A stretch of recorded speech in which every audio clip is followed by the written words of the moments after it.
ఈ సినిమా మీకే కాదు సార్, మాకు కూడా మా చిన్నప్పుడు చూసిన సినిమా ఇది. చూస్తుంటే మళ్ళీ ఎంత ఎక్సైట్మెంట్ ఉందంటే కొత్త సినిమా చూసినట్టే అనిపించింది సార్ మాకైతే. మీ డైలాగులు మీరు మొత్తం కూడా మాకు పరచూరి గోపాలకృష్ణ గారి డైలాగ్స్ అంటేనే ఒక ఫ్యాన్ బేస్ ఉంటుంది. ఫుల్ ఎంజాయ్ చేసాము. ఇలా ఇక రాజ్కోట్ గారి మ్యూజిక్ అంటే ఆ మ్యూజిక్ వస్తుంటే చిన్న లైఫ్, చిన్నప్పుడు లైఫ్ మాకు మొత్తం గుర్తుకొచ్చేసి అసలు నిజంగా ఇది అంటే ఏం మిస్ అవుతున్నామో ఇప్పుడున్న జనరేషన్, ఏం మిస్ అయ్యామో మేము ఇప్పుడున్న వాళ్ళకైతే అనేసి చాలా బాగా అనిపించింది సార్. ఇది దాదాపు 90 days షూట్ చేశారన్నారు కదా. సో ఈ 90 days దాకా ఏంటంటే బడ్జెట్ ఏ విధంగా ఉంది సార్ అప్పట్లో? ఇది బడ్జెట్ ఏ విధంగా ఉండేది? అంటే అప్పట్లో ఇది 3.5-4 కోట్ల మధ్యలో అయిందండి బడ్జెట్. 3.5-4 crores అంటే ఆ రోజులో హైయెస్ట్ బడ్జెట్ అండి అది. ఎందుకంటే ఆ రోజులో సిమిలర్ స్టేటస్ హీరోస్ కానీ ఈవెన్ చిరంజీవి గారి మిగతా సినిమాలు కానీ చూస్తే 2.5-3 మధ్యలో అయ్యాయి. ఇది ఎందుకు ఎక్కువ అవుతుందంటే ఈ కౌబాయ్ సినిమాకి ఈ సినిమాకి కావాల్సిన ప్రతి సెట్ మేము వేయాలి. ఆల్రెడీ ఉన్న సెట్ మాకు ఉపయోగపడదు, అలాగే మేము వేసిన సెట్ ఇంకొకరికి ఉపయోగపడదు. అది ఎంత ఖర్చు పెట్టేసినా వెంటనే తీసేయాలి సినిమా. తర్వాత 5 స్టేట్లు మళ్ళీ షూట్ చేసాం. కాబట్టి ఇంత ఇది చేసినా కూడా ఏంటంటే పక్కా ప్లానింగ్ తోటి చేయడం వల్ల 96 డే వర్కింగ్ డేస్ అండి దీనికి.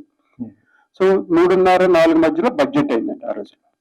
మొత్తం చిరంజీవి గారు మొత్తం చూస్తుంటే గుర్రం మీద ఎక్కువ జర్నీ అంటే అది రిస్క్ అనిపించలేదు సార్ అది అసలు? ఆయన వండర్ఫుల్ హార్స్ రైడింగ్ చూస్తే మనకే అసలు ఒళ్ళు వెగురు పొడుస్తుంది, అంత బాగా హార్స్ రైడింగ్ చేస్తారు. ఇప్పుడు రామ్ చరణ్ కూడా ఆ కొదం సింహం చూసిన తర్వాత నేను హార్స్ రైడింగ్ నేర్చుకున్నానని ఒక బయట ఇచ్చారు ఇంతకు ముందు.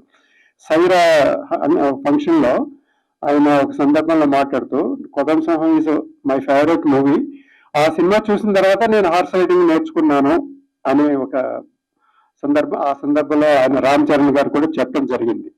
ఇలాంటి సినిమాలు స్టోరీస్ ఏమన్నా మళ్ళీ అని ఉన్నాయి సార్? అంటే చరణ్ గారికి ఒక కౌబాయ్ లాగా చేసేటువంటి ఏమన్నా అంటే నాకు తెలిసి ఇవాళ పరిస్థితుల్లో చాలా కష్టం లేదు. ఎందుకంటే ఇవాళ బడ్జెట్లు ఇదే సినిమా ఇవాళ అప్పట్లో 3.5-4 మధ్యలో అయింది, ఇవాళ అయితే ఎంత అవుతుందో కూడా నా ఊహ కూడా ఉండట్లేదు.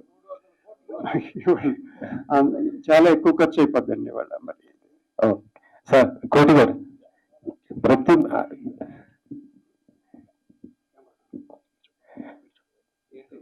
కోటి గారు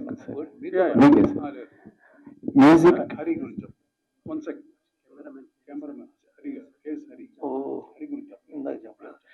క్షమించాలి, ఇందాక కెమెరామెన్ కేఎస్ హరి గారి గురించి చెప్పలేదు.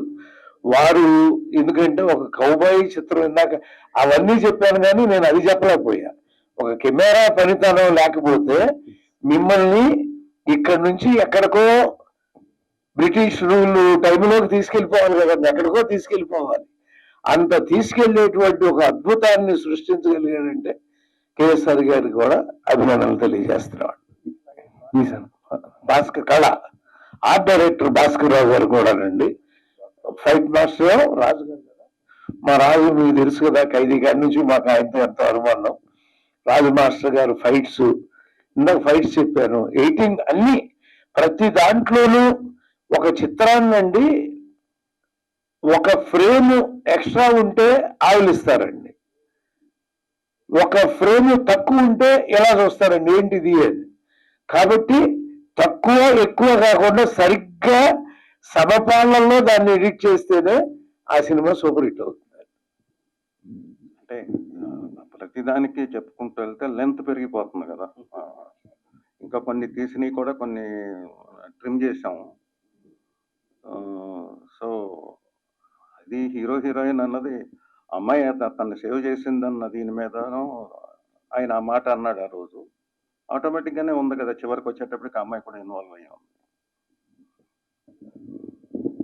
సార్ నాగేశ్వరరావు గారు నమస్కారం. ఇది హాలీవుడ్ లో ఇంగ్లీష్ డబ్ చేసామండి ఇంతకుముందు. అంటే దీన్ని హంటర్స్ ఆఫ్ ది అప్పట్లో మోసగాడు కూడా ట్రెజర్ హంట్ అని చేశారండి ఇంగ్లీష్ లో డబ్బింగ్. మోసగాడు మనది కూడా అప్పట్లో hunters of the Indian treasure అని మనం కూడా డబ్బింగ్ చేసాం. అంటే పాటలు తీసేసి సాంగ్స్ రిమూవ్ చేసి జస్ట్ ఓన్లీ మిగతా అంటే పార్ట్ డబ్బింగ్ చేయడం జరిగింది. అక్కడ కలెక్షన్స్ బాగానే వచ్చినాయండి అంటే మనకి. అక్కడ యాక్చువల్గా హాలీవుడ్ లో రిలీజ్ చేయలేదండి, మామూలుగా ఏదో చిన్న చిన్న కంట్రీస్ లో వాటిలో చేసాం, హాలీవుడ్ లో చేయలేదు. Okay okay, thank you sir. కోటి గారు నమస్కారం సార్. నమస్కారం. చిరంజీవి గారికి నాగూర్ బాబు గారు వాయిస్ సెట్ అవుద్దని భావించి ఒక సాంగ్ పెట్టారా సార్ అప్పట్లో? అలా కాదండి, అంటే అతను ఎముడు బోర్డు లో కూడా పాడాడు. అవునండి, ఎక్కువ బండి ఎక్కువ మామ అవును. ఫస్ట్ టైం పాడించాం చిరంజీవి గారికి. Yes sir. అయితే చిరంజీవి గారు విని అదే పెట్టింది అన్న. జనరల్ గా బాలు పాడతారు, అన్ని బాలసండే పాడతారు. అవునండి. బాలు గారు డేట్ దొరక్క మనతో పాడించాం. అది వాడు చాలా బ్రహ్మాండంగా పాడాడు పాట అనేసరికి అది చిరంజీవి గారు అందరూ టీం అందరూ వినేసి నువ్వు ఇదే పెట్టేద్దాం అన్నారు. అక్కడే అది అతనికి బాగా ప్లస్ అయింది అనమాట. కానీ నార్మల్ ఆడియన్స్ కి తేడా తెలియదులేండి. ఆల్మోస్ట్ రెండు బ్రహ్మాండంగా ఉన్నాయి sir. Thank you sir, thank you very much. నిర్మాతకి డైరెక్టర్ కండి. ఇప్పుడు చిరంజీవి గారు అప్పటికే రకరకాల సోషల్ థీమ్ తోని చాలా హిట్ సినిమాలు తీశారు. ఒక్కసారిగా జోనర్ మార్చి కౌబాయ్ సినిమా తీద్దామని చెప్పినప్పుడు ఆయన రియాక్షన్ ఏంటండి? అంటే ఆయనతోటి మేము ముందు తీసిన సినిమా చిరంజీవి అనే టైటిల్ తోటి ఒక సినిమా చేశాం సార్. అది అంత సక్సెస్ఫుల్ సినిమా కాదండి. అది మేము కొంత మాకు డిసప్పాయింట్మెంట్ ఉంది దాని గురించి. అంత స్థాయి ఉన్న హీరో తోటి ఆ స్థాయి సినిమా చేయలేకపోయామే, అంటే చేయడానికి వేరే కారణాల వల్ల చేయాల్సి వచ్చింది అనుకున్నా. అది వదిలేస్తే ఆయన స్థాయికి తగ్గ సినిమా కాదని ఆ డిసాటిస్ఫాక్షన్ మాకు ఉంటానే ఉంది. అది సో మళ్ళీ ఆయన మాకు డేట్స్ కన్ఫర్మ్ చేసిన తర్వాత ఏంటంటే రొటీన్గా ఆయన రెగ్యులర్ సినిమాలు చాలా వస్తూ ఉంటాయి. అది ఫ్యామిలీ డ్రామా అవ్వచ్చు, యాక్షన్ అవ్వచ్చు, ఇంకోటి అవ్వచ్చు, అవన్నీ రెగ్యులర్ చాలా వస్తూ ఉంటాయి సినిమాలు. బట్ యునిక్గా ఉండాలి మనం ఆయనతో ఈసారి చేయబోయేది. ఈ పక్కన ఇటువంటి సినిమా ఆయనది ఇంకోటి ఉండకూడదు అంటే ఆయన ఇంతవరకు చేయని క్యారెక్టర్ చేయించాలి. అంటే మాకు ఆయన చేయని క్యారెక్టర్లు ఏమున్నాయంటే బాండ్ కూడా, జేమ్స్ బాండ్ కూడా ఏదో ఒక తరహాలో చేశారు, అన్నీ చేశారు. కానీ కౌబాయ్ సినిమా చేయలేదు అనేది గుర్తుకొచ్చి ఆయనతో కౌబాయ్, ఎందుకంటే ఆయనకి మ్యాసివ్ మార్కెట్ ఉంది ఆ రోజులో. కౌబాయ్ సినిమాకి కాస్ట్ ఎక్కువ అవుతుంది మిగతా సినిమాల కన్నా. సో ఆయనకున్న మార్కెట్ దృష్ట్యా మనం ఆయనతోటి ఇది ప్రయత్నం చేయొచ్చు అని చెప్పి ఫస్ట్ ఆయన డేట్స్ ఇచ్చిన తర్వాత ఆయన దగ్గరికి స్టోరీ తర్వాత ముందు ఆయన కన్సెంట్ తీసుకోవాలి కదా. అసలు కౌబాయ్ చేయడానికి ఆయన కన్సెంట్ తీసుకున్న తర్వాతే స్టోరీ చేయాలి కదా. ఆయన దగ్గరికి వెళ్ళి, సార్ ఈసారి మీరు ఎంతవరకు చేయని క్యారెక్టర్ చేయాలి, కౌబాయ్ చేద్దాం అనుకుంటున్నామండి అంటే, చాలా బాగుంటుంది కౌబాయ్, నాకు కూడా ఎప్పటి నుంచో కౌబాయ్ చేయాలని ఉంది, కాకపోతే ఒక విషయం చెప్తాను ఆలోచించుకోండి మీరు అని అన్నారు ఆయన. ఏంటంటే కౌబాయ్ కాస్ట్ ఎక్కువ అవుద్ది, మీకు అంత ప్రాఫిటబుల్గా ఉండదేమో ఆలోచించుకోమన్నారు. పర్వాలేదండి, మీ ప్రీవియస్ సినిమా ఆడపోయినా మాకు ప్రాఫిట్స్ బాగా వచ్చినాయి, కానీ సాటిస్ఫాక్షన్ లేదు. కానీ ఈ సినిమాలో ప్రాఫిట్స్ తర్వాత అండి మాకు సాటిస్ఫాక్షన్ కావాలి, మీతో మీ స్థాయికి తగ్గ సినిమా తీసాను, నాకు సాటిస్ఫాక్షన్ కావాలి, అయితే ప్రొసీడ్ అన్నారు. ఇక అక్కడి నుంచి మేము అందరం కలిపి కూర్చుని టీమ్గా స్టోరీ మేకింగ్లోకి వెళ్ళామండి. ఈ చిత్రంలో మోహన్ బాబు గారు, చిరంజీవి గారు చాలా ఇంపార్టెంట్ క్యారెక్టర్స్. వాళ్ళిద్దరిని అకామిడేట్ చేయడానికి ఎలాంటి కసరత్తు చేశారు? అంటే ఆ క్యారెక్టర్కి ఆలోచిస్తానండి, ఇందాక బయటలో చిరంజీవి గారు కూడా చెప్పారు, ఆ పూట మోహన్ బాబు తప్ప ఇంకెవరు చేసినా బాగోదండి ఆ క్యారెక్టర్. ఇంకెవరు అంత జస్టిస్ చేయలేరు ఆ క్యారెక్టర్కి. ఆయన విలన్ గాను చేయగలడు, కామెడీ విలన్ గాను చేయగలడు, కామెడీ చేయగలడు. సో అన్ని రకాల ఒక రసాలు పోషించే ఒక కెపాసిటీ ఉంది మోహన్ బాబు గారికి. డైలాగులు చాలా కామెడీగా చెప్పడం అవన్నీ.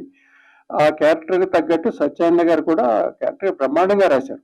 ఇవాళకి ఎప్పుడు వింటున్నా నవ్వు వస్తుంది ఆ డైలాగ్. సో ఆ మోహన్ బాబు గారికి అంటే మాకు ఆ రోజులో చాలా మా ఫ్యామిలీ ఫ్రెండ్స్ ఉండేవాళ్ళం మెడ్రాస్లో.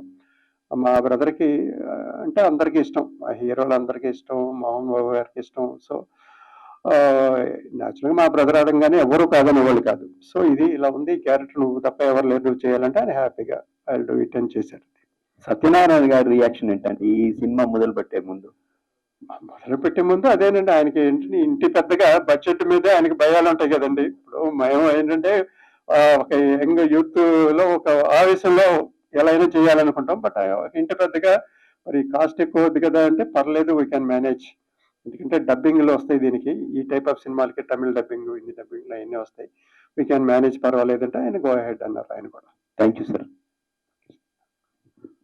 సార్ మీకే సార్. సార్ ఈ మధ్యకాలంలో రమా ఫిలిమ్స్ నుంచి సినిమాలు రావట్లేదు, కేజీఎఫ్ ఒకటి, తర్వాత ఎందుకు స్ట్రైట్ మూవీస్ తీయట్లేదు సార్? ఏదండి స్ట్రైట్ మూవీస్ ఎందుకు చేయట్లేదు? స్ట్రైట్ మూవీస్ అంటే స్టేట్ అంటే ఈ మధ్య మేము వేరే సినిమాలు కూడా డబ్బింగ్ లాంటివి కూడా ఏం చేయలేదు కదండి. అంటే కేజీఎఫ్ కేజీఎఫ్ హొంబులే ఫిలిమ్స్, మా చిన్నబాబు హొంబులే ఫిలిమ్స్ కి ఎగ్జిక్యూటివ్ ప్రొడ్యూసర్ అండి. హొంబులే ఫిలిమ్స్ తెలుసు కదా, కాంతారా ఇవన్నీ తీశారు. సో దాంట్లో మా అన్నయ్య గారు అబ్బాయి ఎగ్జిక్యూటివ్ ప్రొడ్యూసర్. అది రమా ఫిలిమ్స్ సంబంధం లేదు, యాక్చువల్లీ హొంబులే ఫిలిమ్స్ వాళ్ళది అది. తీపోవటానికి ఇప్పుడు ప్రస్తుతం తీపోవటానికి రకరకాల కారణాలు ఉన్నాయండి. ఒకటి, ఆ రోజుల్లో మరి ఒక ప్రొడ్యూసర్కి ఎంత వాల్యూ ఇవ్వాలో అందరూ అంత వాల్యూ ఇచ్చేవాళ్ళు, ఆర్టిస్టులు కానీ టెక్నీషియన్స్ కానీ. నిర్మాతని మనం జాగ్రత్తగా చూసుకోవాలి, నిర్మాతకి లాభపడాలి అని అందరూ అంత ఒక దృఢంగా ఒక నిశ్చయంతో అంత కోఆపరేట్ చేసేవాళ్ళు. బడ్జెట్ ఒక కంట్రోల్లో ఉండేదండి. మామూలుగా ఏంటంటే సినిమాకి రిస్క్ అనేది ఈ రేంజ్ లో రిస్క్ ఉంటుందని ఆ రోజుల్లో తెలిసేదండి. ఇంత రిస్క్ ఉంటది, సినిమా యావరేజ్ అయినా ఈ రిస్క్ ని మనం భరించగలగం అనే ఒక ఇది క్యాలిక్యులేషన్ ఉండేదండి.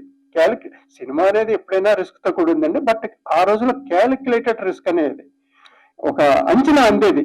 మహా అయితే ఇంత రిస్క్ ఉంటది, అది మనం భరించగలం అనేది. ఇవాళ అసలు ఎంత అవుద్దో తెలియదు, బడ్జెట్ ఎన్ని రోజులకి కంప్లీట్ అవుతుందో తెలియదు. సో అసలు రిస్క్ అనేది కూడా ఎంత అనేది తెలవట్లేదు.